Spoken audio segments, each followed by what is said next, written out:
আমেরিকার সঙ্গে শুল্ক যুদ্ধে ধৈর্যের বাঁধ ভাঙল ভারতের। আর কোনো ভদ্রতার জায়গা নেই, ট্রাম্পকে স্পষ্ট করে জানিয়ে দিল ভারত। তো এই মুহূর্তে একেবারে শুল্ক যুদ্ধে ভারত এবং আমেরিকা একেবারে মুখোমুখি। এই বাড়াবাড়িটা ভারত মানবে না এবং নির্দিষ্টভাবে তার যুক্তি আছে। দেখো, আমরা ভারতীয় হিসেবে আমরা 130 কোটি 140 কোটির এই মার্কেট, ডোনাল্ড ট্রাম্প তার মানে ভারতীয়রা যদি এবার আমেরিকান প্রোডাক্ট কেনা বন্ধ করে দেয়, এতে ফায়দা কার হবে? তার কারণ আমেরিকার নিজস্ব কিছু নেই।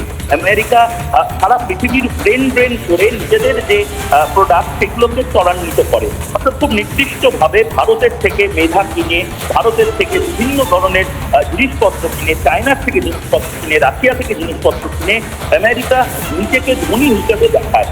একটা লেভেল, এটা সাধারণত আমরা জীবনেও বলি যে আমাদের এমন অপমান বা এমন লেভেল অব্দি ছোট করার চেষ্টা করো না যেখানে তোমার একেবারে কাছের বন্ধুদের কেউ বিদ্রোহ করতে শুরু করে দেয়।